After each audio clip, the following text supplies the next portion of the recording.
The tale begins with a request to the muse, seeking the story of Odysseus, a man of great cunning, who wandered far and wide after the fall of Troy. Along his journey, he encountered many cities and gained much wisdom, but he also endured profound suffering as he strove to save himself and his companions. Despite his best efforts, his comrades met their end due to their own reckless actions by consuming the sacred cattle of Helios, the sun god. Their folly sealed their fate, leaving Odysseus to face his struggles alone. While other warriors had returned home safely after the Trojan War, Odysseus remained stranded. The nymph Calypso, who dwelled in a secluded cave, held him captive, longing to make him her husband. Despite her efforts to keep him, Odysseus yearned for his homeland and his wife. The gods, save for Poseidon, took pity on him, deciding the time had come for him to return. However, Poseidon, furious over the blinding of his son Polyphemus, continued to obstruct Odysseus' journey. As Poseidon celebrated among the distant Ethiopians, the remaining gods convened in the hall of Zeus. The king of the gods reflected on the tendency of mortals to blame the divine for their suffering, often ignoring their own responsibility. Using the example of Aegisthus, who ignored divine warnings and paid the price for his transgressions, Zeus highlighted human folly and its role in shaping their destinies. Athena, the goddess of wisdom, pleaded for Odysseus, lamenting his long suffering on a remote wooded island, held there by Calypso, who used gentle words to make him forget Ithaca. Odysseus yearned for a glimpse of his homeland. Athena questioned why Zeus allowed such misfortune to befall a man who had shown unwavering devotion to the gods through sacrifices. Zeus assured Athena that he had not forgotten Odysseus, praising his wisdom and devotion. He explained that Poseidon's wrath stemmed from the blinding of Polyphemus, a mighty Cyclops and Poseidon's son. Despite Poseidon's anger, Zeus declared that the gods would ensure Odysseus' return, as even the sea god could not stand against the collective will of the immortals. Thus, the gods resolved to aid the long-suffering hero in his journey home. Athena, the goddess with flashing eyes, addressed Zeus, son of Cronos, urging the gods to aid Odysseus' return. She proposed sending Hermes to the nymph Calypso on the island of Ogygia to announce the divine decree of Odysseus' release. Meanwhile, Athena herself planned to visit Ithaca to inspire Telemachus, Odysseus' son, encouraging him to confront the suitors ravaging his household and seek news of his father in Sparta and Pylos. Swiftly, Athena donned her golden winged-like sandals and armed herself with her mighty bronze spear. Descending from Olympus, she arrived at Odysseus' home, disguised as Mentes, leader of the Taphians. At the gate, she found the suitors reveling in the hides of slaughtered cattle. Among them sat Telemachus, troubled by thoughts of his absent father, whom he longed to see return to restore order. Spotting the disguised Athena, Telemachus showed noble courtesy, greeted her, took her bronze spear and led her inside. He seated her respectfully apart from the suitors to spare her their insolent behavior. A maid provided water, bread, and plentiful food, while servants arranged an abundant feast. As the revelers indulged, the bard females began to sing, providing entertainment. Telemachus leaned towards Athena and whispered his frustrations about the suitors who exploited her father's wealth, with no regard for his fate. He lamented Odysseus' likely death and expressed despair at any hope of his return. Finally, Telemachus inquired about the stranger's identity, origins, and purpose, seeking to understand if she bore any connection to his family. Athena, in the guise of Mentes, spoke kindly to Telemachus, identifying herself as a visitor from the Taphians on a voyage for copper. She described her ship docked near Ithaca and emphasized the bond of friendship their families once shared. Athena reassured Telemachus, predicting Odysseus' return despite the gods delaying him. She expressed her belief that Odysseus lived, held captive on an island by cruel men, and would eventually find a way back to his cleverness. Telemachus confessed his uncertainty about his lineage, as his mother claimed Odysseus was his father, yet he had never known him. He lamented his misfortune, wishing he were the son of a fortunate man.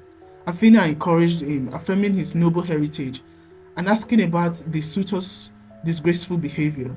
Telemachus explained that these men, drawn from Ithaca and nearby islands, sought to marry his mother, Penelope, while squandering his family's wealth. Moved by his plight, Athena advised Telemachus to summon an assembly the next day, demand the suitors' departure, and seek news of Odysseus. She proposed a journey to Pylos and Sparta, where he might learn his father's faith from Nestor and Menelaus. If Odysseus was alive, Telemachus could hope. If dead, he could honor his father with proper rites and plan to reclaim his household. Athena departed, leaving Telemachus emboldened. Returning to the hall, Telemachus found the bard Phemius singing of Troy's tragic aftermath, a song that brought Penelope to tears.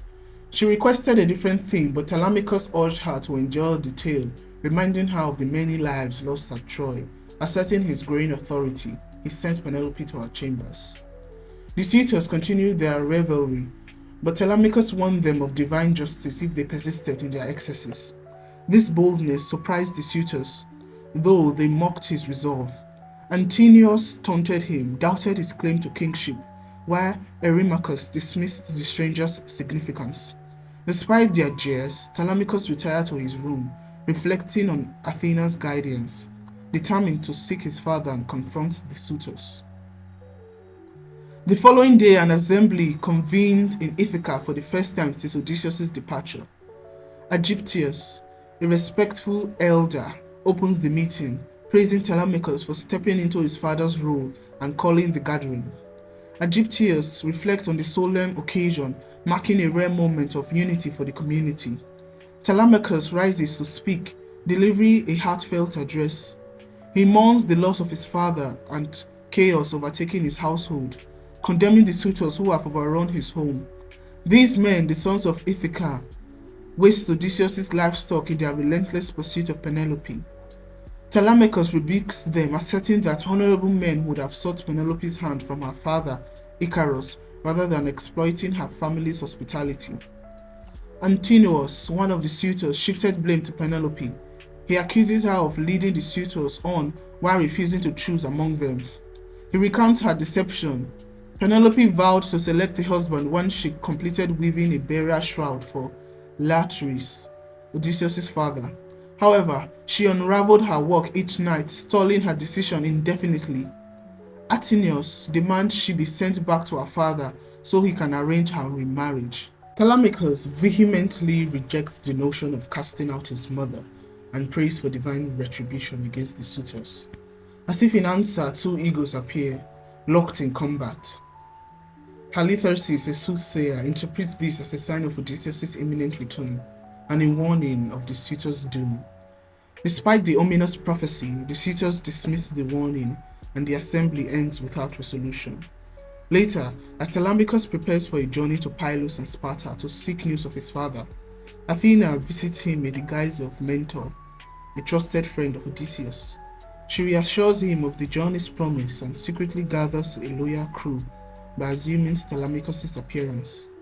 Telemachus, cautious not to distress his mother, keeps his plans secret from most of the household. Only Euryclea, his aged nurse, learned of his departure. Despite her pleas to reconsider, Telemachus assures her of divine support and sets out, determined to reclaim his family's honor.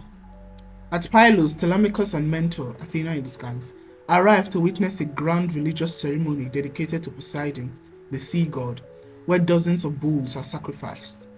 Though inexperienced in public speaking, Telemachus finds confidence through Mentor's encouragement and approaches Nestor, the city's wise and reverend king, and inquires about his father Odysseus. Nestor, however, cannot provide any news of Odysseus. He recounts events following the fall of Troy, explaining a rift that arose between Agamemnon and Menelaus, the leaders of the Greek forces. While Menelaus departed from Greece immediately, Agamemnon lingered, sacrificing on Troy's shores. Nestor had accompanied Menelaus, while Odysseus remained behind with Agamemnon.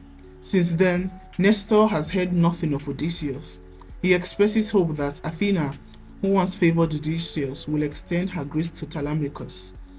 Nestor also mentions the troubling report of suitors overrunning Telemachus' home in Ithaca and urges him to emulate the courage of Orestes, who avenged his father, Agamemnon. When Telemachus asks about Agamemnon's fate, Nestor recounts a grim tale. After returning from Troy, Agamemnon was betrayed by his wife, Clytemnestra, and her lover, Aegisthus, a man who had shirked the war and usurped Agamemnon's place. With Clytemnestra's complicity, Aegisthus murdered Agamemnon and sought to seize his kingdom. However, Orestes, who had been exiled to Athens, returned to avenge his father by killing both Aegisthus and Clytemnestra. Nestor praises Orestes' bravery as an example of Telemachus to follow. To aid Telemachus in his journey, Nestor offers his son, Pisistratus, as a companion for the journey to Sparta. The next day, the two set out by land. Before their departure, Athena reveals her divine nature by shedding her disguise as Mentor and transforming into an eagle before the assembled court. She remains in Pylos to watch over Telemachus' ship and crew while the prince continues his quest.